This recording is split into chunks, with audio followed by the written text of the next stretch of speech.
आज की वीडियो में हम बात करेंगे कि जब एक पति के द्वारा अपनी पत्नी पर ध्यान नहीं दिया जाता है, उसका ख्याल नहीं रखा जाता है, उसे खर्चा भी नहीं दिया जाता है, तो क्या ऐसी स्थिति में पत्नी डोमेस्टिक वायलेंस का केस करके भरण पोषण की मांग कर सकती है। साथ ही हम बात करेंगे कि जो सीआरपीसी की धारा 125 है और डोमेस्टिक वायलेंस में जो भरण पोषण का आदेश किया जाता है उन दोनों में क्या अंतर है। जो 125 का आदेश होता है वह किस ग्राउंड के आधार पर होता है और डोमेस्टिक वायलेंस में जो भरण पोषण का आदेश होता है वह किस ग्राउंड पर होता है, हम इसी के बारे में ही बात करेंगे। अगर आपने अभी भी कोर्ट में प्रैक्टिस करना शुरू किया है, अगर आपके पास मेट्रोपॉलिटन से संबंधित कोई मामला है तो यह वीडियो आपके बहुत ही काम में आने वाला है। तो बने रहे वीडियो के अंत तक। मैं हेमंत सैनी एडवोकेट और आप देख रहे हैं हेमंत अलेविलो। वीडियो अच्छा लगा तो प्लीज इसे लाइक करें और अगर आप मेरे साथ जुड़कर रहना चाहते हैं तो प्लीज चैनल को सब्सक्राइब जरूर करें और बेल आइकन को जरूर दबाएं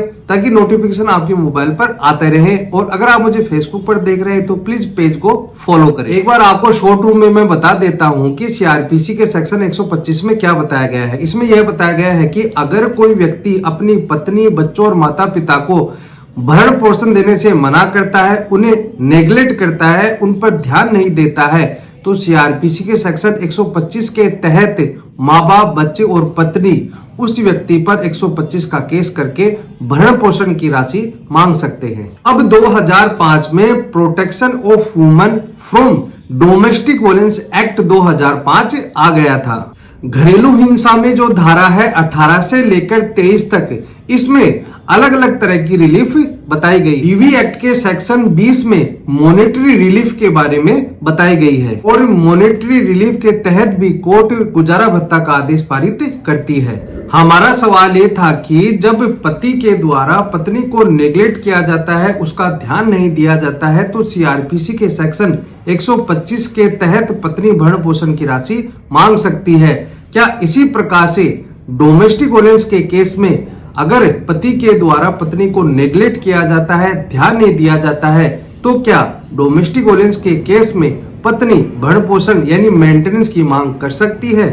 डोमेस्टिक वायलेंस में ऐसी कोई भी बात नहीं कही गई है। डोमेस्टिक वायलेंस में किसी भी रिलीफ को देने के लिए यह जरूर कहा गया है कि डोमेस्टिक वायलेंस में डोमेस्टिक वायलेंस का इंसिडेंट होना जरूरी है। इस संबंध में मुंबई हाईकोर्ट का एक मामला है, इसको लेकर ही मैं आपको यह बताऊंगा कि 125 सीआरपीसी और डोमेस्टिक वायलेंस में जब मेंटेनेंस के आदेश किए जाते हैं तो उसमें क्या अंतर है। सबसे पहले तो मैं आपको ये बता दूं कि मामला क्या था। मामला यह था कि पत्नी के द्वारा अपने पति पर डीवी एक्ट के सेक्शन 12 के आधार पर एक कंप्लेन की जाती है और उस कंप्लेन में मेंटेनेंस की भी मांग की जाती है। मजिस्ट्रेट की कोर्ट के द्वारा पूरी ट्रायल होने के बाद यह पाया जाता है कि जो बातें सबूत के तौर पर न्यायालय में पेश की गई, उन बातों का प्लीडिंग में कहीं जिक्र भी नहीं था। मजिस्ट्रेट की कोर्ट इस आधार पर कि जो घरेलू हिंसा हुई है उससे संबंधित कोई भी सबूत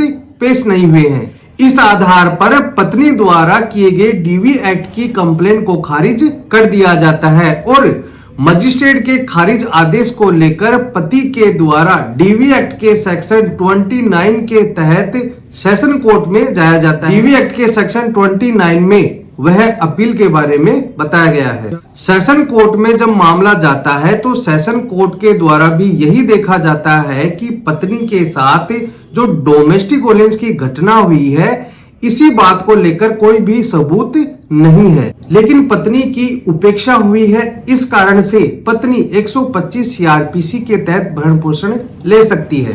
पति उसे भरण पोषण देने से मना कर रहा है, इसलिए अपील तो की गई थी घरेलू हिंसा के मामले में और आदेश कर दिया जाता है 125 का। इसलिए आप सोच रहे होंगे कि जब सेशन कोर्ट में अपील की जाती है डोमेस्टिक वायलेंस की तो 125 का आदेश किस प्रकार से कर दिया जाता है, इसके बारे में मैं आपको आगे बताऊंगा।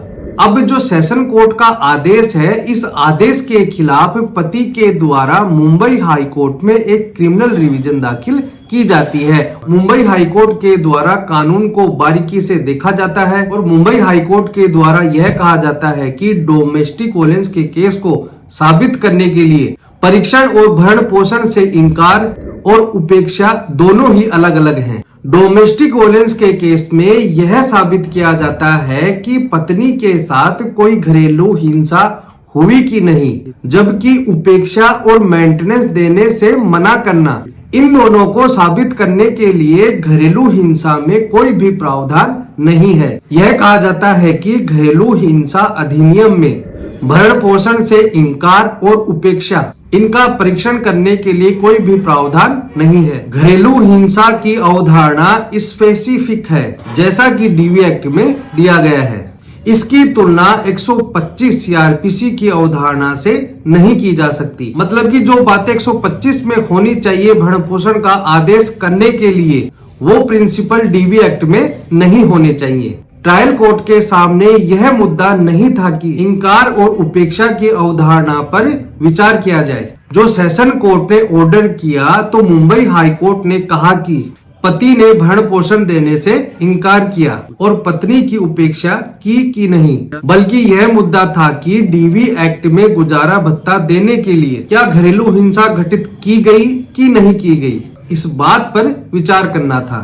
फाइनली सारे कानूनों को बारीकी से देखते हुए और समझकर यह कहा जाता है कि जो सेशन कोर्ट में डीवी एक्ट की सेक्शन में अपील जो की गई थी और डीवी एक्ट की अपील में 125 भरण पोषण का जो आदेश किया गया था, वह क्षेत्राधिकार से बाहर का मामला था। मतलब कि जो ज्यूडिक्शन था, जो सेशन कोर्ट का जो क्षेत्राधिकार था, उससे बाहर का मामला था। मुंबई हाई कोर्ट ने यह कहा कि सेशन कोर्ट के द्वारा पत्नी को 125 सीआरपीसी के तहत भरण पोषण का आदेश देना उसके क्षेत्राधिकार से बाहर था और मुंबई हाई कोर्ट के द्वारा यह कहकर उस आदेश को निरस्त कर दिया जाता है कि जो सेशन कोर्ट है वह इस आदेश को नहीं कर सकता है, और यह कहते हुए जो सेशन कोर्ट के द्वारा 125 सीआरपीसी के तहत भरण पोषण का आदेश किया गया था उसे निरस्त कर दिया जाता है। और जो मजिस्ट्रेट की कोर्ट में पत्नी के द्वारा डीवी एक्ट के सेक्शन में कंप्लेन की जाती है, मुंबई हाई कोर्ट के द्वारा उसे भी